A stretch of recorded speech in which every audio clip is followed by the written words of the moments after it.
kita mendengar baru kemarin ada keputusan DPR undang-undang Cipta Karya, Cilaka namanya, Cilaka. Itu jelas tidak seimbang, hanya menguntungkan satu kelompok, hanya menguntungkan konglomerat, kapitalis, investor, tapi menindas, menginjak kepentingan atau nasib para buruh, para petani, rakyat kecil.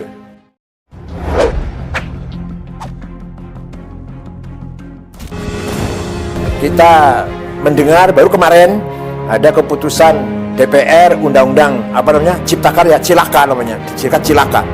Itu jelas tidak seimbang, hanya menguntungkan satu kelompok, hanya menguntungkan konglomerat, kapitalis, investor, tapi menindas, menginjak kepentingan atau nasib para buruh, para petani, rakyat kecil. Kita harus punya sikap yang tegas dalam hal ini. Mari kita cari jalan keluar yang elegan, yang seimbang. Tawassut, kepentingan konglomerat ya harus kita jamin keselamatannya, kepentingannya, tapi buruh dan rakyat kecil pun harus kita jamin. Buruh yang menyangkut pertanahan, yang menyangkut kedaulatan pangan, yang menyangkut pendidikan. Pendidikan dianggap lembaga, pendidikan dianggap kayak perusahaan, seperti perusahaan. Ini tidak benar. Kita harus melakukan review, harus melakukan minta ditinjau ulang, tapi dengan cara elegan, dengan cara anarkis tidak, dengan cara elegan. Kita harus bersuara demi warga NU, demi NU, demi wasatiyah, al-istimaiyah, moderasi dalam membangun masyarakat yang moderat. Tidak boleh mengorbankan rakyat kecil. Undang-Undang Dasar 45 yang masih jauh panggang dari api, apa istilahnya gitu ya, jauh panggang dari api, yang masih jauh dari implementasi.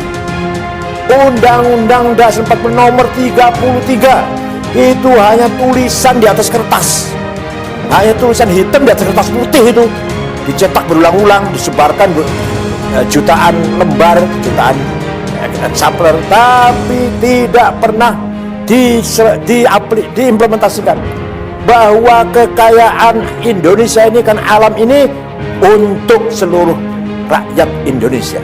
Apa itu sudah terimplementasi, sudah terrealisasi? Sama sekali tidak. Sama sekali tidak. Bahkan yang kaya semakin kaya, yang miskin semakin miskin. Apalagi sekarang di era keterbukaan ini semakin bebas, liberal, yang diikuti oleh sistem liberal kapitalis. Ini semakin betul-betul nasib rakyat kecil, orang kecil semakin tertindas. Kalau lagi pilkada, lagi pileg, lagi pilpres, suaranya dibutuhkan. Rakyat kecil suaranya dibutuhkan. Tapi kalau dia selesai, ditinggal. Mending kalau hanya ditinggal. Ya kalau ditinggal, didoni meneh, diludahin. Mending kalau hanya diludahin, diinjak lagi. Jadi undang-undang pasal nomor 33, undang 45 pasal 33 itu hanya tulisan di atas kertas. Hanya tulisan di atas kertas. Allah Subhanahu wa Ta'ala telah memberikan kekayaan alam Indonesia ini, disediakan untuk mensejahterakan semua rakyat, dan itu cukup 260 juta orang itu cukup sejahtera kalau betul-betul dikelola dengan adil, dengan merata. Tambang, coba ada tambang gas, minyak, batu bara, boksit, mening, bahkan emas, bahkan berlian, bahkan nikel, apalagi lithium, apa namanya lah, banyak sekali tambang. Cukup untuk mensejahterakan perutnya, mengenyangkan perutnya 200 juta orang. Belum pula kekayaan hutan, belum kekayaan laut yang luar biasa di Indonesia ini. Bukan hanya ikan, tapi juga hal-hal yang berharga yang ada dalam laut kita, harga yang sangat bernilai. Itu semua hanya menguntungkan segelintir orang, menguntungkan segelintir jumlah orang. Bayangkan, katanya, saya ini belum membuktikan, katanya kekayaan orang 4 konglomerat sama dengan 100 juta rakyat. Jadi kan, kalau ya benar ini, inna wa inna raji'un. Coba kita lihat kekayaan orang kaya, orang 50 konglomerat yang kaya ini. Apa ada orang NU? Satu pun tidak ada. Berarti kan tidak ada pemataan sama sekali. Ada, sekali saya sudah sering ngomong nih, sudah saya bosan kalau ngomong ini. Ada pengusaha yang menguasai 5 juta hektar, tapi warga NU di desa 1 meter aja, 1 jengkal aja nggak punya. Para petani kita ini jelas sekali tidak membangun keseimbangan. Saya tidak anti konglomerat, tapi konglomerat harus melakukan reformasi cara berpikir, harus menjadikan kelas menengah dijadikan mitra, bukan dijadikan bawahannya. Kelas menengah harus menganggap mitra bagi kelas kecil. Kelas kecil harus merangkul buruh tani, rakyat kecil, fuqara wal masakin, syagholin, ummal, buruh kecil itu harus selalu bergandengan tangan. Nahdlatul Ulama tolak Undang-Undang Omnibus Law Cipta Kerja. Kiai Said Aqil harus siap bergerak bangun barisan bela rakyat. Gelombang penolakan Undang-Undang Omnibus Law Cipta Kerja terus bergulir, bukan hanya datang dari serikat buruh. Kali ini, penolakan Undang-Undang Cipta Kerja datang dari Ketua Umum Pengurus Besar Nahdlatul Ulama, Kiai Said Aqil Siraj.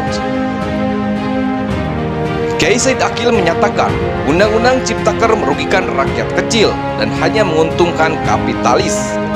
Hanya menguntungkan konglomerat, kapitalis, investor, tapi menindas dan menginjak kepentingan atau nasib para buruh, petani, dan rakyat kecil, kata Kiai Said.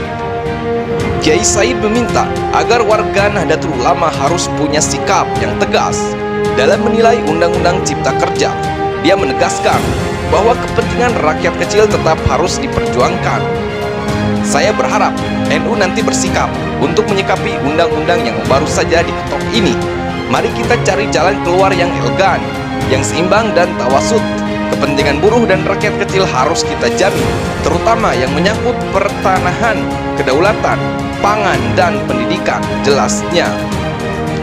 Mari kita cari jalan keluar yang elegan, yang seimbang dan tawasud atau moderat. Kepentingan buruh dan rakyat kecil harus kita jamin, terutama yang menyangkut pertanian, kedaulatan pangan, dan pendidikan, tegas Ketua Umum PBNU. Kiai Said lantas menyinggung tabiat politikus di masa pemilu. Para politikus membutuhkan suara rakyat agar terpilih, namun ketika sudah terpilih malah menutup telinga dari aspirasi yang disalurkan masyarakat. Kalau sedang pilkada, pileg, dan pilpres, suaranya rakyat dibutuhkan. Tapi kalau sudah selesai, rakyat ditinggal. Ia pun mendorong agar masyarakat melakukan judicial review atas penolakan Undang-Undang Cipta Kerja. Dirinya juga menyoroti hadirnya pasal pendidikan yang ada dalam Undang-Undang Ciptaker. Ketentuan tersebut terdapat dalam pasal 26 poin K yang memasukkan entitas pendidikan sebagai sebuah kegiatan usaha. Kemudian pasal 65 yang menjelaskan pelaksanaan perizinan pada sektor pendidikan dapat dilakukan melalui perizinan berusaha sebagaimana dimaksud dalam Undang-Undang Ciptaker itu. Kiai Said menegaskan bahwa lembaga pendidikan bukanlah sebuah perusahaan. Pasal itu dinilai dapat melahirkan potensi pendidikan yang disulap sebagai sebuah entitas untuk mencari untung atau komersil. Kita harus melakukan judicial review, harus meminta ditinjau ulang tapi dengan cara elegan, bukan dengan anarkis. Kita harus bersuara demi warga Nahdlatul Ulama, demi Nahdlatul Ulama, dan demi moderasi dalam membangun masyarakat, kata